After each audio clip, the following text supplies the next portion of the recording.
Welcome to the Positive Spiritual Living Podcast, brought to you by Unity on the Bay. This is your positive path for spiritual living.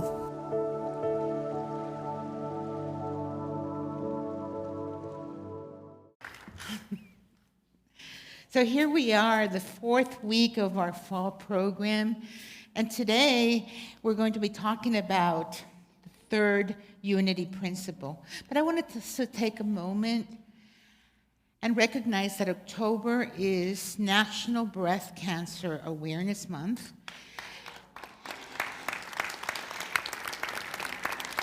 And there's a lot of power in this room, so I'm going to invite you to hold the highest vision that there will be a cure, that the cure already exists.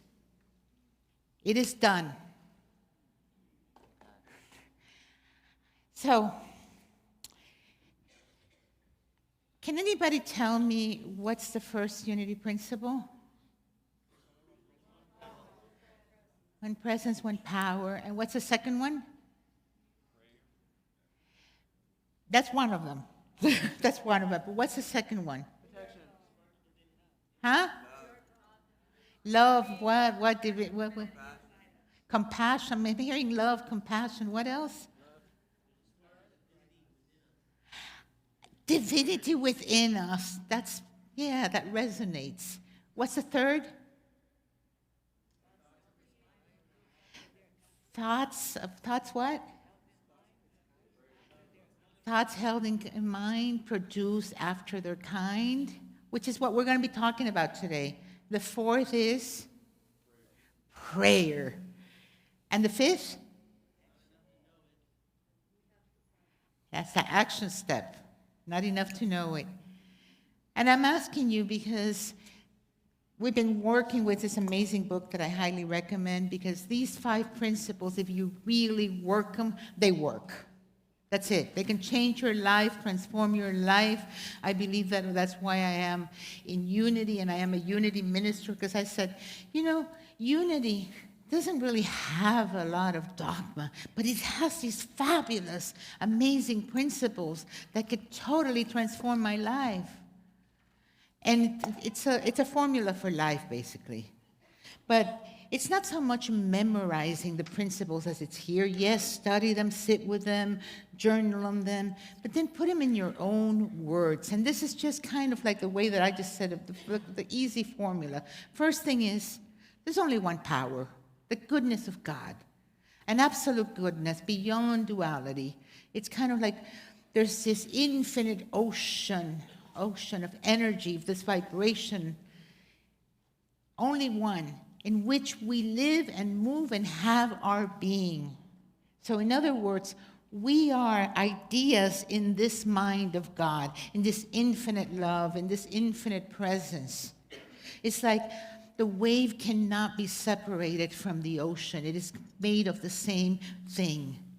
Well, this one presence that we live and move and have our being in is also in us. It's like we can't be separate from it. It's not only a little spark, it is a bonfire. It is what we are made of. This is who we are. And how do we discover who we are? By really sitting with I am here, right here in this moment. And let's just take a moment right now. I am. Breathe through your heart and know this I am presence. This I am presence without concepts, without identification, beyond the personality, is just this awareness of I exist, existence itself manifesting as you. You are the living, loving Christ presence, awakening from the dream of separation.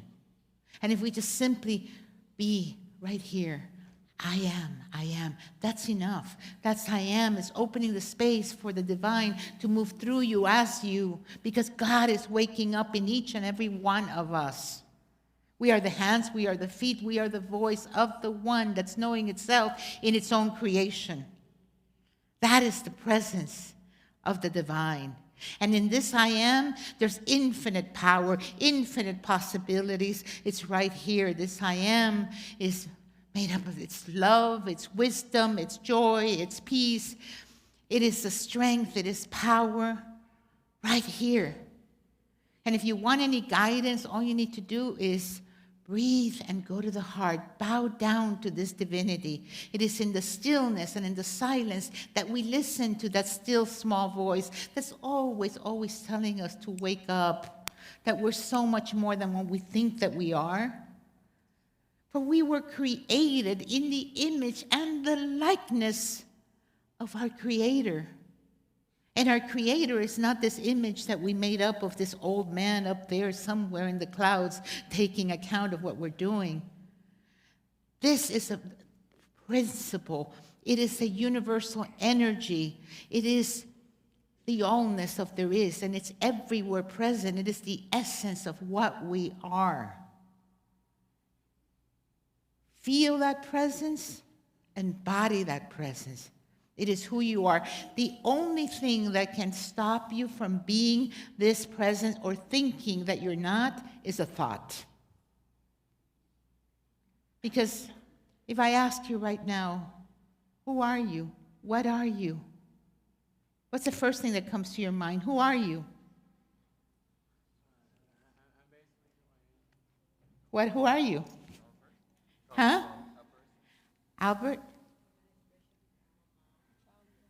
A mom, a child of God. We identify a lot with our given name, but our name was given to us. Who were you before you had a name?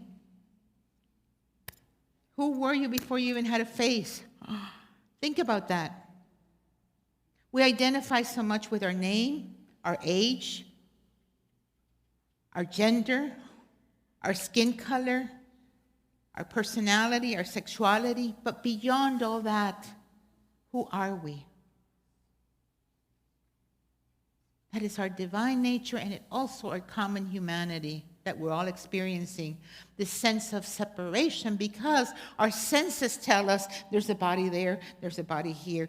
She's having her own experience, I'm having their own, because the one is having 7 billion experiences. It's mind-boggling, beyond our human comprehension. But it's still the one, because there is no separate life. And the quantum physics tells us this today. It's all this field of infinite possibilities, this unified field. So once we get that, when we get that, and we truly get that I am one with my Creator, that I am, that I am, that I am. As Jesus said, before Abraham, I am. I am. Moses had that burning bush experience. What's your name? I am that I am. It's all divine, everything. But yet, in this play of consciousness, there are many dimensions. Jesus said, in my Father's house, there are many mansions, many rooms. So in any moment, we can play it small and be a victim to the outer world, or we can be so clear and really, really, really flying like the eagle above every limitation.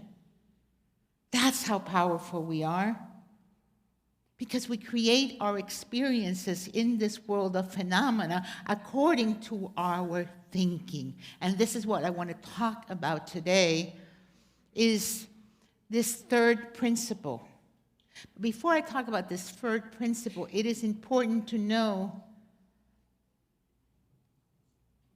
that these 4 principles are really supporting that there is only one power and one presence. If I absolutely know that with certainty, with no doubt, there is no fear that can take over, because the moment fear arises, I can say, let me find the courage and the strength of God, because I know that this too doesn't have a life apart, and this is here to show me a greater blessing and a greater dimension of who I am.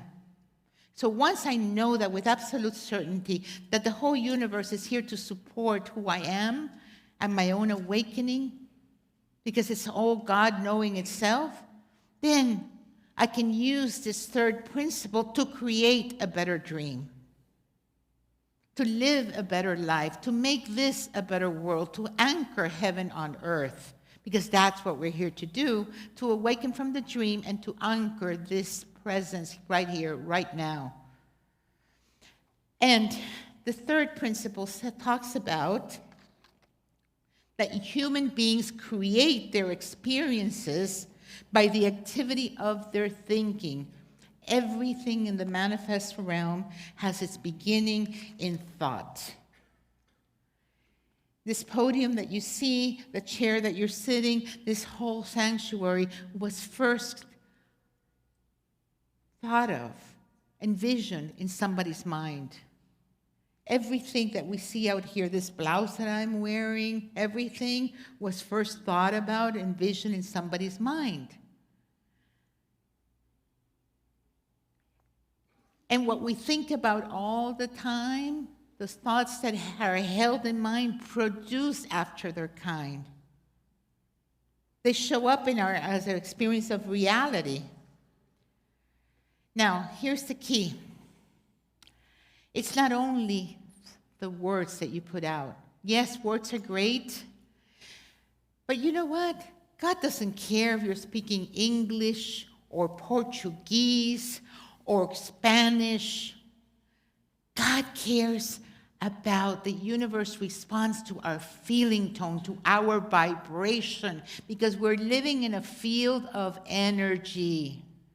We're living in a field of energy. See?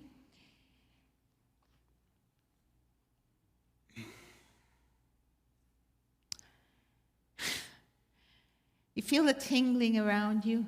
You know, we are light beings. We are right now, the person next to you, behind you, whatever, you're feeling their vibration. We're all in this vibration. We have a physical body and we identify just as a physical body, but we are light beings. We have a light body.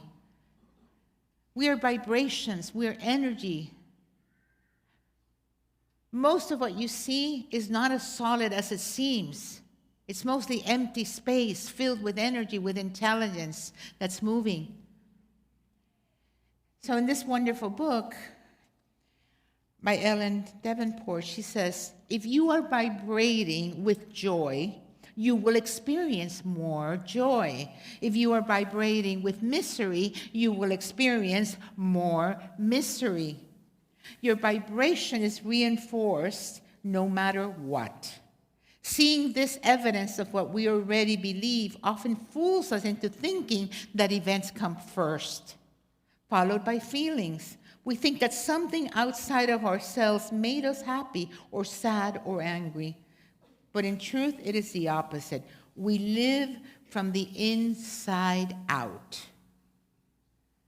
And I'll tell you one thing, and that's the law of attraction. The name for this principle, another name for it, is the law of attraction, that perfect match to what you are vibrating in.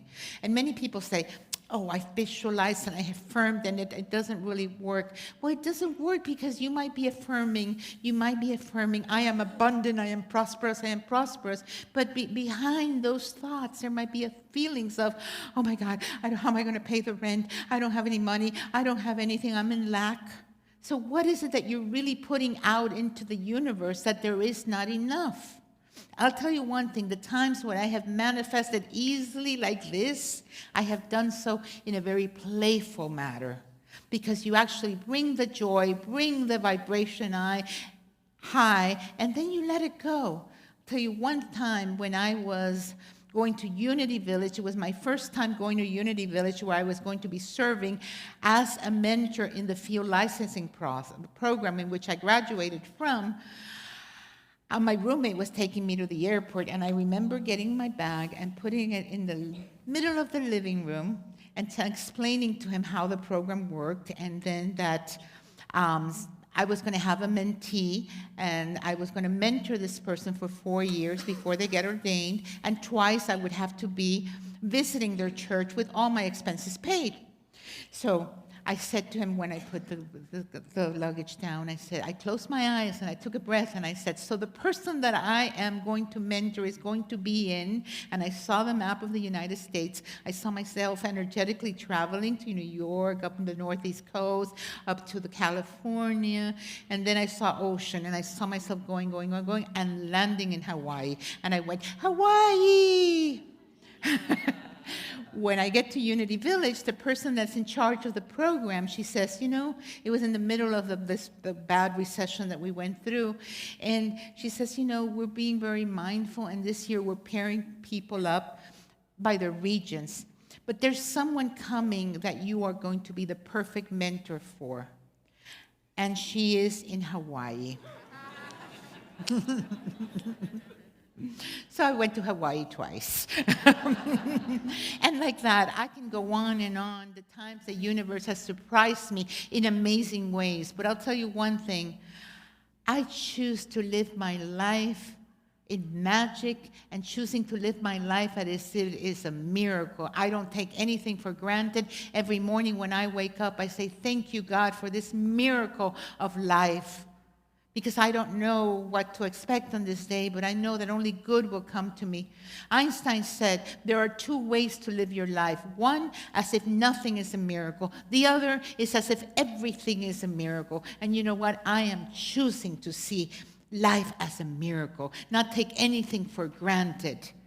From the moment the sun first shines upon my window to every flower that blooms, life is a miracle if I choose to see it that. But if I'm so living in my preoccupation and my worry and just caught up by thoughts of limitation, well, guess what? I am missing the miracle that is right before me.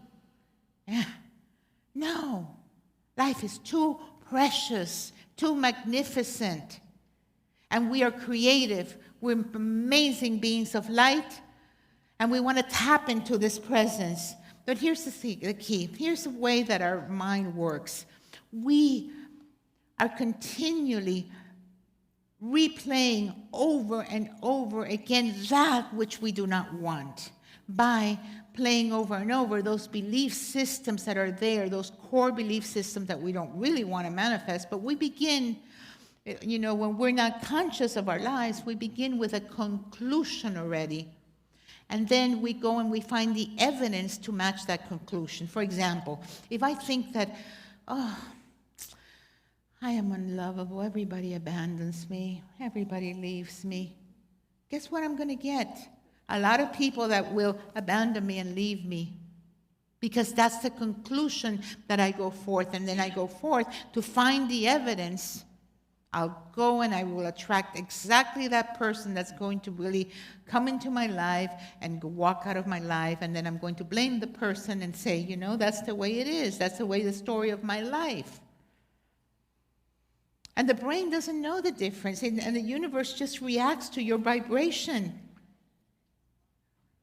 And then that's the way that I'm going to behave. I'm going to behave of someone that, people leave me and people abandon me. And that's how people are going to see me and treat me as. So when we know this, we can change our thinking. We can change our habitual way of being. In other words, we have to put on a brand new mind. We have to be much more than our conditioning, and then we create new grooves in the mind.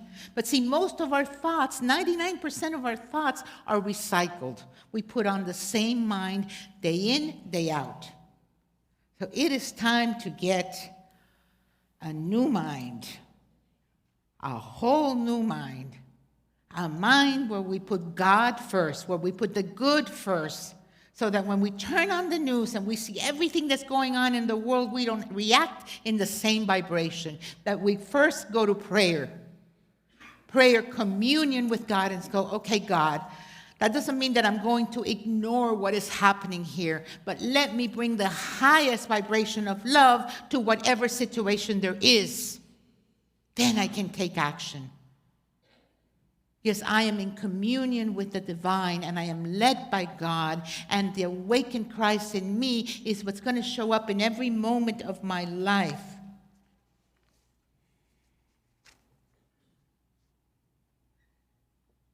We focus on what we want and not what we don't want. And if we want to see a world that works for all, a world where everybody recognizes that we are divine, then we have to bring compassion into our hearts so that when people are acting out, we don't go and punish them even more, but we actually guide them into realizing who they are. There's a place in South Africa when people commit crimes or whatever, they are gathered and everybody around them puts a circle around them and then starts telling them how precious they are so that they can remember who they are. Because ultimately, all the seeming evil that we see in the world is only a reflection of the mind that is suffering, the mind that is asleep. And this programming that has gone on and on for too long. It is time, my friends, to awaken the precious, precious, precious divinity that lies in our hearts and share it out with the world. Bring it forth into every moment of your existence and do so joyfully. Let's release the cloak of mystery, of suffering, and lighten up. Do the forgiveness work. Release what no longer serves you. Thoughts of lack and limitation, let them go. For we live and move and have our being in infinite abundance, and we can make this a world that works for all. But it begins with our own responsibility to awaken. In the moment we awaken in the morning and open our eyes, remember that you are divine, and remember that you are here for a divine purpose. And don't give your power over to thoughts that are no longer serving you. Let the mind of Christ do the thinking for you. And I guarantee you that we all will live a miraculous life, because that's why we're here for. I love you.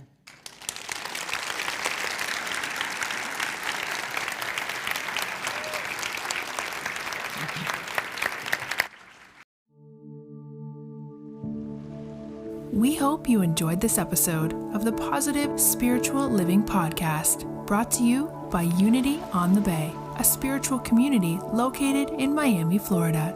Unity on the Bay is supported by the generosity of its community. If you'd like to make a donation or learn more about Unity on the Bay, please visit unityonthebay.org. You can also follow Unity on the Bay on Facebook, Instagram, and Twitter for even more positive spiritual inspiration. Until next time, thanks for listening and many blessings. Namaste.